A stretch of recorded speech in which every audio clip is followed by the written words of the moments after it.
এটা যা কোরআন শরীফ পড়া শুরু করছে, এই বেটা তোর জোরে কালেমা পড়ে মুসলমান না হবি তুই। তোর তো 7টা বইয়ের ভিতরে আল্লাহর নাম আছে, ঋগ্বেদ, অথর্ববেদ, যজুর্বেদ, কল্কি, পুরাণ, মহাভারত, গীতা, 7টার ভিতরে আসছে লা ইলাহা মুহাম্মাদুর রাসূলুল্লাহ। আল্লাহ যেন তাকে ইসলামের জন্য কবুল করে। বগুড়ার গর্ব বুঝছাও। আমরা ওটা শুনে শুনে অনেক বগুড়ার কথা এখন মানুষ শিখে। সাল্লাল্লাহু 7 ব্যক্তি আল্লাহর ছায়ার নিচে থাকবে। প্রথম ব্যক্তি শাবুন নাশা ফি ইবাদাতিল্লাহি আযজা ওয়া জাল, ওই যুবক যে আল্লাহর ইবাদতে নিজের যৌবন খরচ করেছে। আমরা যারা যুবক আছি আমরা সবাই ইবাদত করব কার? এখন ইবাদত কাকে বলে? আল্লাহ বলছেন ইবাদত কাকে বলে শুনো। ইবাদত হলো কার হুকুম মানা। ইবাদতের আরেকটা ব্যাখ্যা হলো রাসূল বলছেন আদ-দুআ হিয়াল ইবাদাত, দোয়াটাই ইবাদত। দোয়াটা কি? ইবাদত। রাসূল আবার বলছেন বিবির কাছে যাওয়া ইবাদত। আমাদের ছেলেরা কোথায় যায়? স্কুল ছুটি হওয়ার সাথে সাথে মেয়েদের স্কুলের সামনে আমাদের যুবকেরা যায় না? হ্যাঁ, যায় না। আমাদের পুলিশ ভাইয়ারা অবসর সময় কোন পুলিশের পাশে থাকে? হ্যাঁ, কি কি কি কি কি পুলিশ?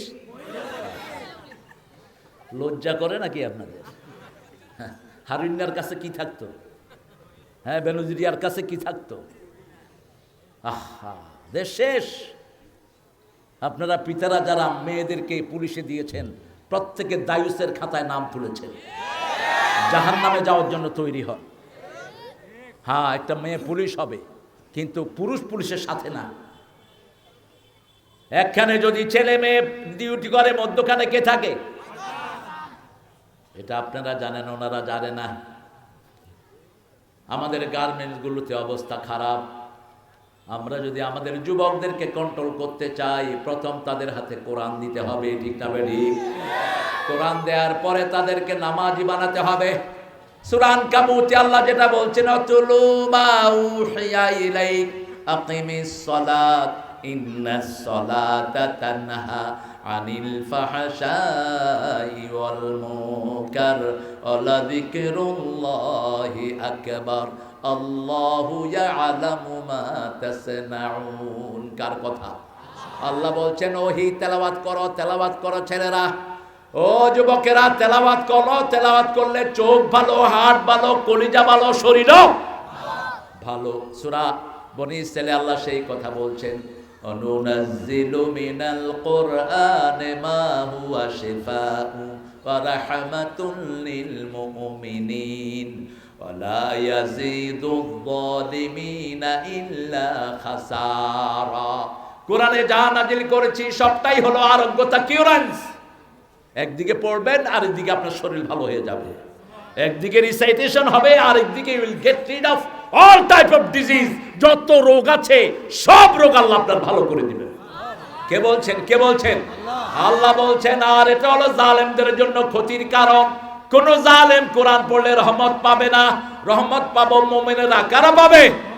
মুমিনেরা। আমরা বললাম ইবাদত কখন থেকে কখন করতে হবে? আল্লাহ বলছেন ওমা খালাকাতুল জিন্না ওয়াল ইনসা ইল্লা লিয়াবুদুন। সূরা জারিয়াতের 56 নম্বর আল্লাহ বলছেন শুধু একটা উদ্দেশ্যেই মানুষকে আমি বানিয়েছি, সেটা হলো ইবাদত। সেটা কি? ঘরে ঢুকলে ইবাদত আছে না নাই? কোন পা দিয়ে ঢুকবেন?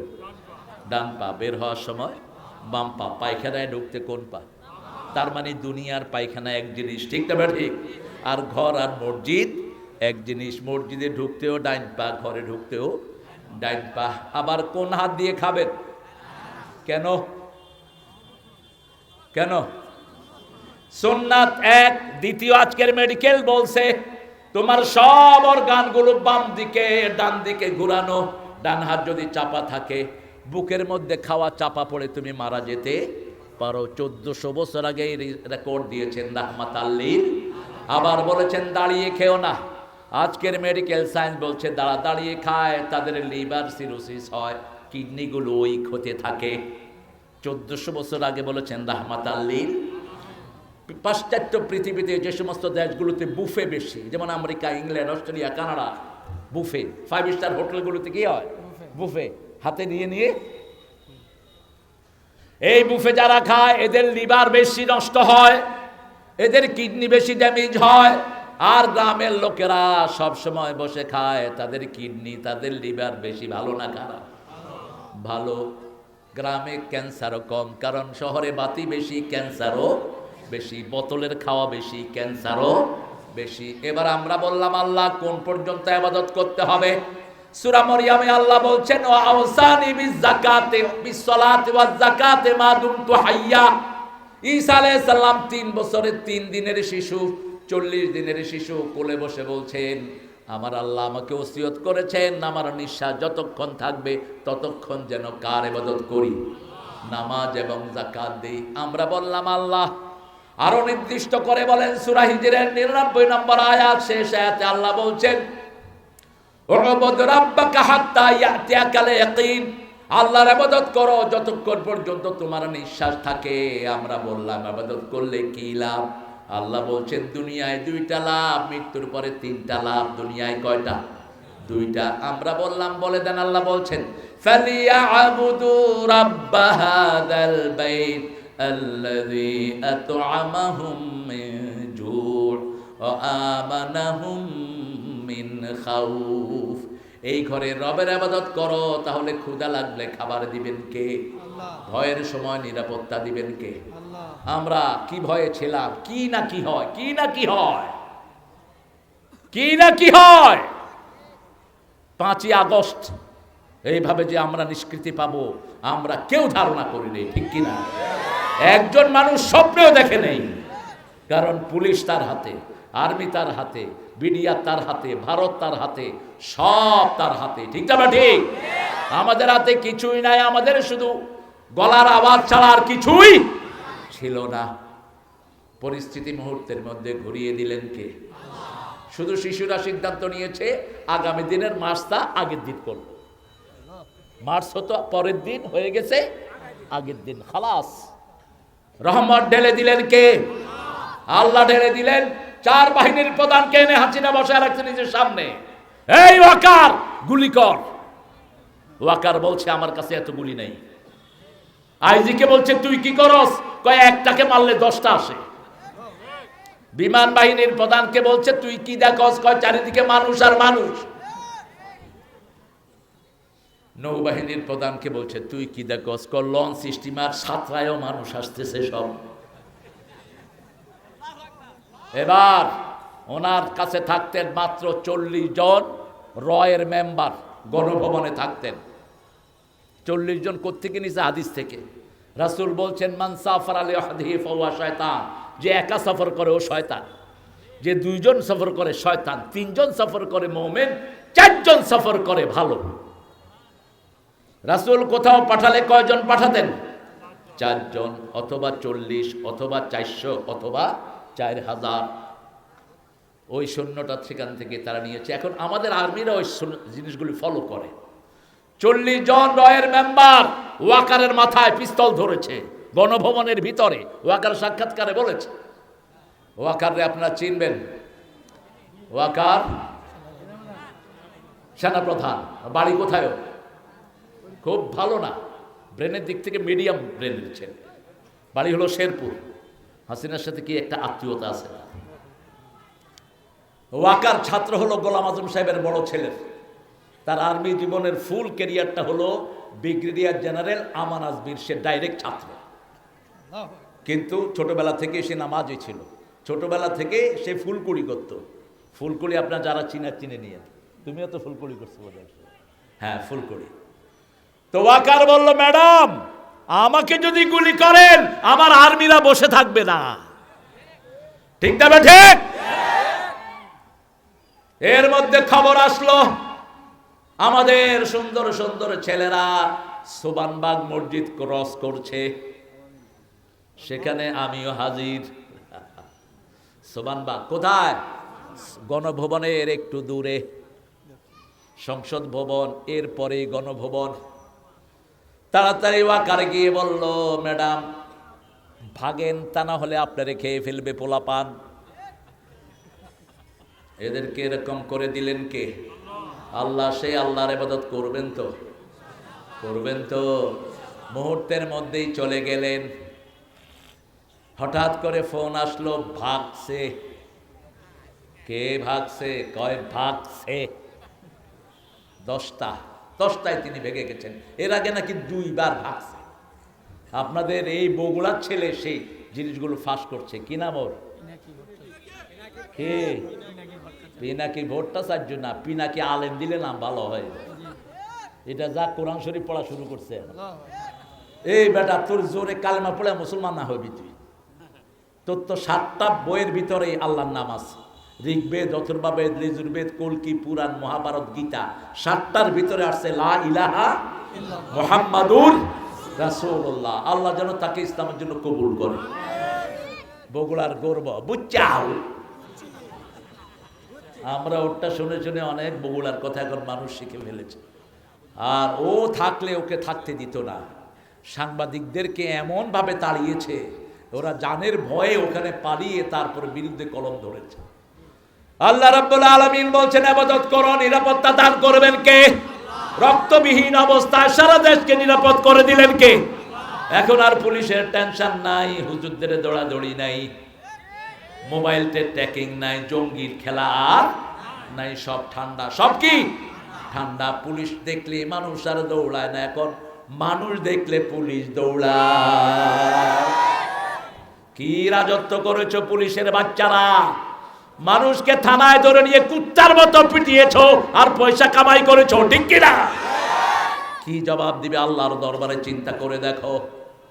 ইবাদত ছাড়া আমরা কারো কাছে যাব না। ইবাদত করলে নিরাপত্তা দান করবেন কে? আল্লাহ বলছেন, 2টি ইবাদত সামনে যোগ করো, তাহলে তোমাদের শত্রুদেরকে আমি আরো লাপাত্তা করে দেব। আমরা বললাম, বলেন আল্লাহ। আল্লাহ বলছেন, ইন্না, পড়েন, ইন্না আ'তাইনাকাল কাউসার ফাসাল্লি লিরাব্বিকা ওয়ানহার ইন্না শানিয়াকা হুয়াল আবতার। হে নবী, আপনাকে কাউসার দিলাম। যন্ত্রণা যত বড়, সান্ত্বনাও তত বড়। পরীক্ষা যত বড়, পুরস্কারও তত বড়। দেখেন না কি পরীক্ষায় ছিলেন আপনারা। বাদশা পর্যন্ত এলাকায় থাকতে পারে নাই। যখনই আসতাম, বাদশা তুমি কোথায়? আমি এলাকায় নাই। পালাইছে। আমরা কেউ বাড়িতে ঘরে থাকতে পারিনি। এই প্রিন্সিপাল থাকতে পারছে কিনা কি জানি। প্রিন্সিপাল তো ম্যানেজ করে চলা মানুষ, কারণ প্রতিষ্ঠান তো চালাইতে হবে। হ্যাঁ, হুজুর তো ঠিকই আছে।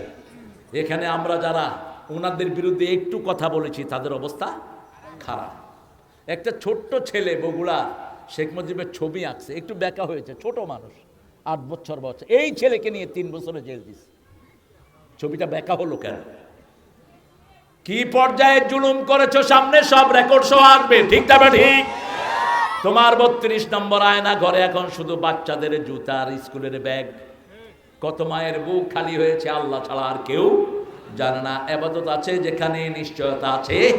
আমরা রবের জন্য নামাজ পড়বো, ছেলেদেরকে ধন্যবাদ দেই। গণভবনে প্রথম ঢুকেই তারা নামাজ আদায় করেছে। কি আদায় করেছে? নামাজ আদায় করেছে। সেজদা দিবে যে জমিনে থাকবে সে, সেজদা দিবে যে জমিন তার জন্য দোয়া করবে, ঠিক না ঠিক? বাংলাদেশের সবচেয়ে পুরানো মাহফিল কোথায় হয় জানেন? আপনাদের এই বগুড়ায়, বগুড়া গাবতলীতে। মাহফিলের বয়স হলো 378 বছর। সন্ধ্যাবাড়ি 378 বছর। আমি তো মাহফিল দেখে, ওই মাহফিলের তালিকা দেখে কোরআন শরীফের সূরা বার করি। এখন দেখি যে উপরে লেখা 378। বললাম যে এটা কি ভুলে লিখছেন? কয় না, এটাই ঠিক। এখন 378 নম্বর সূরা কোনটা?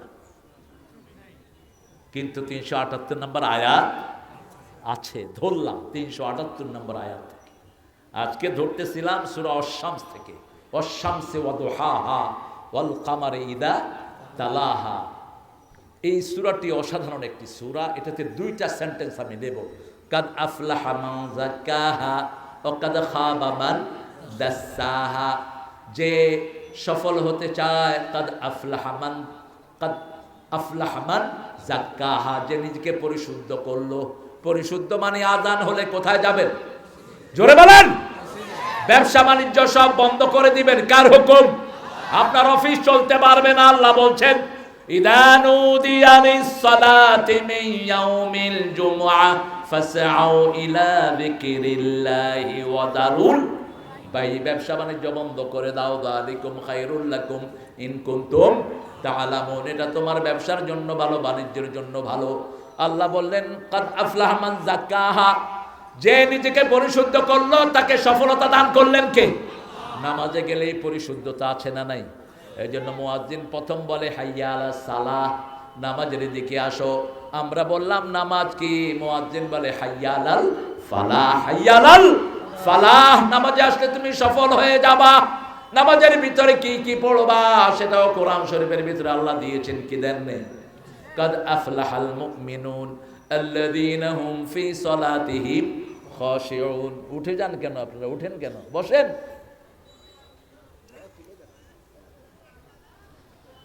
কাদ আফলাহাল মুমিনুন, সফলতা সেখানে ঈমান আছে যেখানে বেঈমানরা কখনো সফল হইতে পারে না। ঈমানদারদেরকে সফলতা দিবেন কে? আমরা বললাম আল্লাহ। সফলতা আর কোন কোন জায়গা? আল্লাহ বললেন 5টা কাজ যারা করবে দুনিয়াও সফল, আখিরাতও সফল। আরেকটা আয়াতে আল্লাহ বললেন 2টা কাজের কথা, কুনতুম খায়রা উম্মাতিন উখরিজাত লিন-নাস তা'মুরুনা বিল মা'রুফি ওয়া তানহাউনা আনিল মুনকার ওয়া তু'মিনুনা বিল্লাহ। তোমরা সর্বশ্রেষ্ঠ জাতি, তোমাদের কাজ হবে সব মানুষকে ভালোর দিকে ডাকা। কিসের দিকে? ভালোর দিকে। সৎ কাজের আদেশ, অসৎ কাজের। আল্লাহর স্পেসিফিক করে বলছেন ওয়াল তাকুম মিনকুম উম্মাতুন ইয়াদউনা ইলাল খায়র ওয়া ইয়া'মুরুনা বিল মা'রুফি ওয়া ইয়ানহাউনা আনিল মুনকার ওয়া উলাইকা হুমুল মুফলিহুন। আল্লাহ বলছেন তোমাদের মধ্যে একটা দল থাকবে যারা মানুষকে ভালোর দিকে ডাকবে। এরকম দল আছে না নাই? কথা বলেন। আপনাদের এই মাদ্রাসার তো ছাত্র বোধহয় ফারুক, ডক্টর ফারুক, জমিয়তে আহলে হাদিসের কি আব্দুল্লাহ ফারুক।